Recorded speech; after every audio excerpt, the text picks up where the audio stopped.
नंदिनी और दिलीप की शादी के कुछ हफ्तों बाद ही सास की मृत्यु हो जाती है, जिस वजह से ससुराल में आई नई बहू एकदम अपने ऊपर इतनी जिम्मेदारी देखकर घबरा जाती है। मुझे घर गृहस्थी के बारे में कुछ नहीं पता, सब कुछ कैसे संभालूंगी?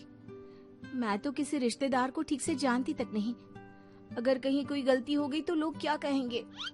नंदिनी, तुम बेमतलब इतना टेंशन ले रही हो। घर में हम दोनों के अलावा कोई है नहीं। जैसा भी काम करो कोई जज करने वाला नहीं है। रही बात रिश्तेदारों की तो उन्हें मैं संभाल लूंगा। पति का सपोर्ट देखकर नंदिनी के अंदर हिम्मत आ जाती है। अब दोनों मिलकर एक दूसरे को संभालते हुए आगे बढ़ने लगते हैं। इसी तरह 1 साल बीत जाता है और श्राद्ध के दिन शुरू होते हैं। नंदिनी के पास सास की बहन का फोन आता है। बहू, पता है ना, श्राद्ध शुरू हो गए। जी मौसी जी, मुझे पता है। तो फिर सास का पहला श्राद्ध कब करोगे? पंडित जी से बात की? कोई तैयारी की? मौसी जी, मैं कल ना पंडित जी के पास चली जाऊंगी। ठीक है, बात करके सब अच्छे से तैयारी करना। हाँ, किसी भी रीति रिवाज में कमी नहीं रहनी चाहिए। नंदिनी मौसी सास की बात पर तो हाँ बोलकर फोन काट देती है, लेकिन फिर रीति रिवाज और श्राद्ध के बारे में कुछ पता ना होने की वजह से दोबारा टेंशन में आ जाती है। शाम को दिलीप के घर वापस आते ही उस पर अपने सवालों की बारिश शुरू कर देती है। आज मौसी जी ने फोन करके मम्मी के श्राद्ध के बारे में बोला। हाँ, मुझे याद है। तुम पंडित जी से बात कराओ, बाकी फिर वैसे ही तैयारी कर लेंगे। वो तो मुझे पता है, लेकिन मौसी जी ने साथ में रीति रिवाज के बारे में भी बोला, और इस घर के किसी भी रिवाज के बारे में मुझे कुछ भी नहीं पता। देखो, इतना सोचने की जगह जैसा पंडित जी बोले वैसा कर लो, सब सही होगा। अगले दिन दिलीप के ऑफिस जाते ही नंदिनी घर के बाकी सब काम छोड़ पंडित जी के पास जाती है, जो उसे श्राद्ध करने की तारीख के साथ क्या और कैसे करना है सब कुछ अच्छे से समझा देते हैं। घर वापस आते ही नंदिनी मौसी सास को फोन करती है। मौसी जी, 2 दिन बाद मम्मी का श्राद्ध रखा है। ठीक है, आ जाऊंगी। और पहला श्राद्ध है, इसलिए पूरे परिवार को बता देना। सब साथ में पूजा करेंगे तो दीदी को अच्छा लगेगा। मौसी के कहे मुताबिक नंदिनी सबको इन्फॉर्म कर पूजा की तैयारियों में लग जाती है। 2 दिन बाद पूरा परिवार उनके घर इकट्ठा होता है और देखते ही देखते सबके बीच गृह युद्ध शुरू हो जाता है, जिससे नंदिनी और दिलीप की परेशानी कम होने की जगह बढ़ जाती है। तुमने तो बोला था कि परिवार इकट्ठा होगा, सबके साथ काम कैसे निपट जाएगा पता भी नहीं चलेगा। यहाँ तो मुझे ऐसा कुछ होता नहीं दिख रहा। हाँ, क्योंकि हमें ज्यादा कुछ पता नहीं और परिवार तो यहाँ आ चुका है, इसलिए जो भी है अब इनके वापस जाने तक तो हमें सहना ही पड़ेगा। रही बात काम की तो मैं हूँ ना। तुम ना बस परिवार संभाल लो, काम मैं देख लेती हूँ। दिलीप परिवार वालों की गुत्थम गुत्थी और मामला संभालते हुए सबको शांत करता है, जिसके बाद सब पूजा करने बैठते हैं। बोलो भला, श्राद्ध वाले दिन इंसान की पसंद का खाना बनता है और भाभी को खीर जान से ज्यादा पसंद थी, पर बहू तुमने तो वो बनाई ही नहीं। वो एक्चुअली मुझे खीर बनानी नहीं आती, कुछ खराब हो जाता तो बहुत नुकसान होता, इसलिए नहीं बनाई, लेकिन बाजार से मंगवाई है, कुछ देर में आ जाएगी। ऐसी तो आजकल की लड़कियां हैं जिन्हें सास की खुशी से ज्यादा नुकसान की चिंता है, जो खीर तक बाजार से मंगवाती है। मौसी जी, मम्मी की खुशी को याद रखते हुए नंदिनी ने खीर का ऑर्डर उनकी पसंदीदा मिठाई की दुकान पर दिया है। अरे बनाएगी नहीं तो सीखेगी कैसे?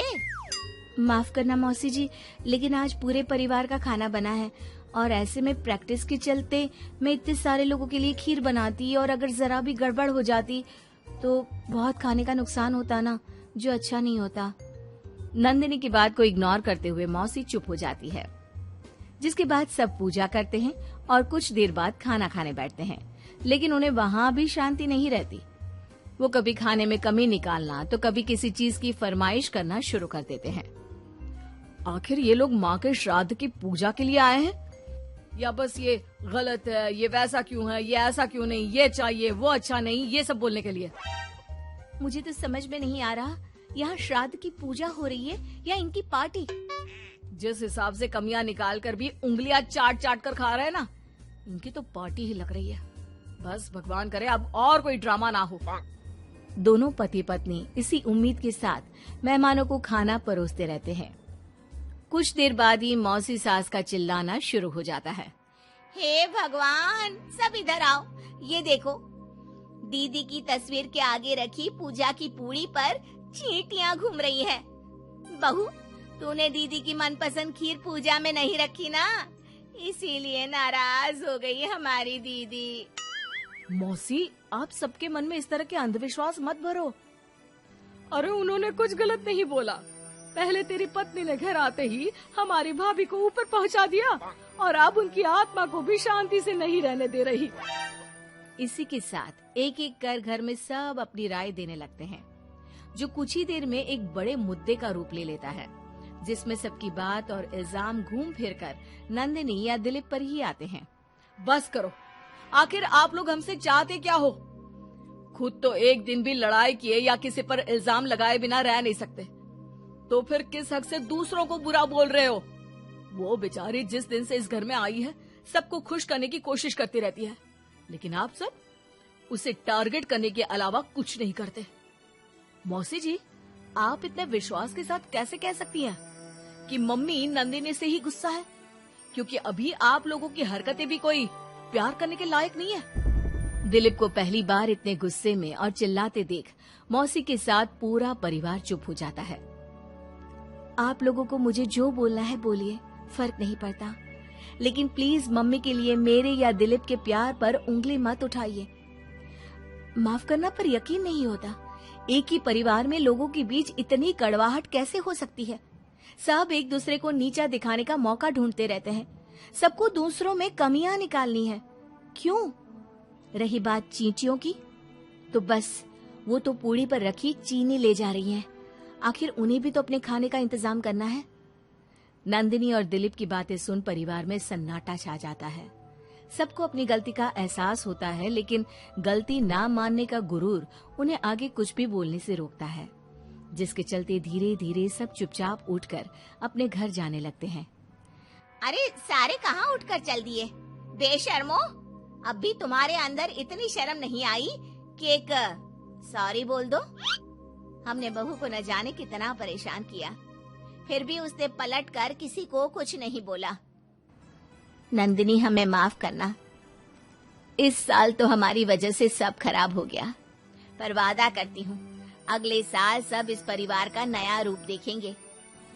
फिर मैं भी वादा करती हूँ कि अगले साल सबको अपने हाथ की बनाई बढ़िया खीर खिलाऊंगी।